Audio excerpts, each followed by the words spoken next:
Hi everybody, welcome to this webinar of 9 steps to vocal mastery. What we're going to do is we're going to go through a couple of concepts and just explain a little bit about the steps to whet your appetite to see if it's something that you're interested in. Okay, now the first thing I'm going to ask you is singing a natural born gift or a skill? Okay, which one do you think it is? A gift or a skill? I recently did a survey, 100 people, asked them that question, and 90% said it's a gift and 10% said it was a skill. Now, I'm here to tell you, all right, that it is both. That the gift is inside you, because if you can speak, you can sing, okay? The gift is inside you and it's about unleashing it and learning the techniques. It's like riding a bike. So it is a skill that you need to learn to let the gift out, if that makes sense to you. So it's not, if you go, I don't have that gift, it's, you're born with it. That's not true at all, okay? We all have it. We can all be rock stars if we want to be, okay? So you did a lot of the work when you were 3 or 4 years old, as far as if you can speak, you can sing. You learnt how to make noise, to make squeaking. So this is the same thing, all right? So right now, I want you to close your eyes, if you're willing to. Close your eyes and picture yourself singing. Picture yourself being creative. Okay, are you and enjoying it? Are you singing in the shower? Are you singing in the car? Are you singing on a stage? Are you the world's best rock star? What are you seeing inside yourself right now? Whatever that is, and I want you to feel it, really feel what's happening, how fun that is, and enjoy that moment. Whatever you've pictured, whatever you see, that's your goal. That's what you want to be doing. That's where you want to get to. And there's no reason why you can't, or even go beyond it. Okay. That feeling is what's going to drive you to be what you need to be after the 9 steps of vocal mastery. The layout of the vocal roadmap for 9 steps to vocal mastery is the first 3 steps are the mental preparation and planning for your vocal training setup. Okay, so you have a big enough why, which is important. Okay, positive mindset, because if you have a negative mindset, you're never going to get to that finish line. And 3 is practice methods, having a space that you can practice in, because when you sing, you're projecting, you're making noise. So if you don't have somewhere safe that you can play around with your sound, then again, that's going to stop you from getting to your end goal of being able to perform and sing, or just being able to sing for yourself in general. Okay. The next steps, steps 4, 5, 6, and 7 are practical vocal techniques. And that is body alignment, learning how to set up your body as an instrument. We sing from the top of our head to the bottom of our toes. We don't just sing in our voice box, in our larynx. We use our whole body to sing, and learning how to set that up, because we layer on top of that. So going from body alignment into breathing. Breathing is about, working your diaphragm and having enough energy and air fuel in the tank so that you can sing and not be working so hard that you just want it to be an endless cycle of air. We teach you how to do that. The next thing is articulation. Once you've got the stance right and the breathing's all automatic and working, we've got the speaker, your articulators, okay? We sing with vowel shapes and we hold vowels. So it's really, really, really important to be able to learn how to use your mouth to hold those notes, because there is a speaking language. And when you're reading lyrics of a song, you'll be reading them like you always read words, but we have to read them as if we're singing them, because we hold them.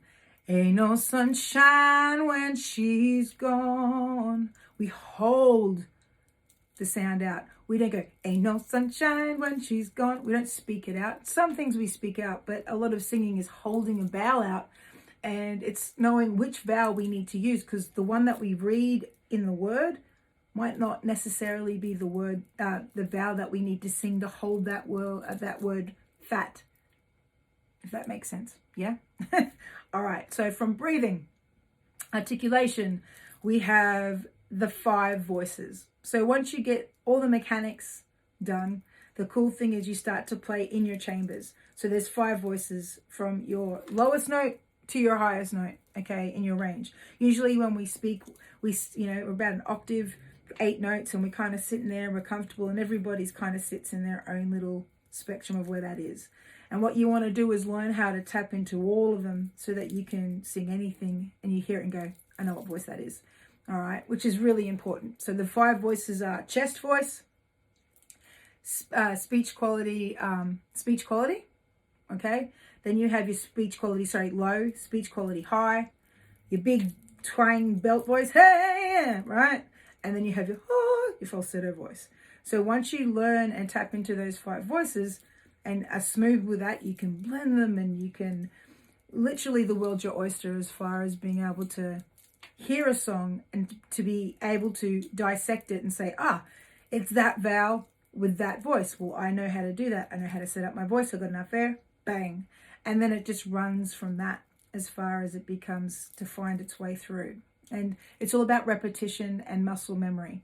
Once you learn a technique and then you can put them all together and work them as a team, then the muscle memory and just clicks in after you've been practicing it over and over again. So it's boring and idiot proof. All right. And then there's also vocal health. So our instrument, like a keyboard and guitar, is our human body. So our human body does other things. It gets sick, it gets frustrated, it has emotions, we eat, we sleep, we do all this other stuff with it, we stress out. So when our bodies are never the same, it's never in a rest state. So we need to be able to turn this into an instrument with all that extra stuff going on in the background. And that's why these techniques are important, so that no matter what's happening in your system on whatever given day and time it is, that that you can make the voice that you need to every time, no matter what's happening, or at least know how to problem solve around what's happening, okay? Which is good, and usually it can heal you and help you as well. And then that gets you to vocal mastery. That gets you to a very amazing, wonderful place of understanding how to sing and not fearing it or worrying about it, where usually people don't want to sing because they let their judgment step in. A lot of singing is not about, can I do it? It's about, is my brain going to allow me to do it? Also, as we get older, we get habits, well ingrained habits that we can't get out of. And when it comes to vocals, usually we, as a kid, we didn't get, taught to sit down and play with our voice and learn about it. It just came out of us, when we came into this world, and we just put it wherever we thought was the best for us. And there's actually so much more it can do. So it's really important to having a course that you can go through the full spectrum of your voices and your sounds, and learning what to do with that and having fun with it and playing around with it. If you start to take this, you have to get out of your own way to be able to sing. And that took me a few decades to learn. I was trying and grabbing the technique, and I was literally smothering over the technique with all my trying, that I realized the body knows what it needs to do when it comes to sound. It knows how to be triggered. It knows how to be big and how to do all this stuff. That you need to just allow yourself to get out of the way and let it happen. And once I allowed that to happen, I was like, what a waste of time. I've been trying so hard, when I just needed to relax and let the body take over and turn the brain off. Okay, you want to be doing this with your 5-year-old brain and mimicking. That's why when I teach little kids, they mimic so quickly and they just get it. There is no question. They just, usually the first time I do it, I squeak something, they mimic it. They do it a couple of times, they got it. Where as adults, we love to sit there and question, and we like to put our judgment in it straight away and say, oh, I don't know if I can do that, or I'm not quite sure, and I tried, and I'm... So all this stuff starts, right? And that makes you just, when your body goes, dude, just relax and let me just try it. And then what I love and hate, sorry, don't love it, I hate to see, is when someone actually gets it and says, oh, that's a one-time thing, that was a fluke. And you're like, if your body did it once, you've just proven you could do it. You know, you don't tie your shoelace once and say, oh, that's a fluke, I can't do that again. You've just shown yourself how to go through it. Now you need to repeat and do repetition so that it becomes muscle memory and, you know, automatic whenever you want it to pop out. So the mindset is massive in this, and that's why I have a mindset section, and it's important for you to go through it and have those steps. So when you start singing, you maybe get a little frustrated, which you will on certain things, because, you know, there'll be new things that it's a new habit. So you got to be kind to yourself, and you're going to be a bit awkward doing it. It's like if I decided to learn a language right now, Chinese or Spanish or French, I'm going to suck at it. I'm going to be terrible at it. Even though I've got all this other language, English language in me and singing and everything, it's going to be new. It's going to be new for my body. So I need to relax and do it in bite-sized pieces. I need to break it down and make it small. Play on a little idea, you know, until I get that idea. And if that's too much of a chunk, make it smaller again. Play with it. Okay, got that. Make it so easy and dumb-proof that you can get the step, no matter how much you have to break the step down. Because then you'll get it faster and quicker, which you already know. You know that. I wish I learned that lesson a long time ago. So that's what the 9 steps to vocal mastery is in a kind of a nutshell, as far as I take you from what you need to prepare yourself to do before you go into the prac of the tech, and then from the tech going into the sounds and playing around with the sounds. And this is more a health tech course, okay? It's not a big crazy singing course. It's about learning how to use your body or the pieces of the puzzle. And if you go through the course and you're still hungry for more and go, oh, I've been playing with this and I'm not quite sure, that's when you can get in contact with me, and we can, you know, keep growing, keep learning, keep getting you to where you need to go. But this first course that I've done is introducing all these steps and just gearing you up for some fun. And I'm sure it will make massive changes in your vocal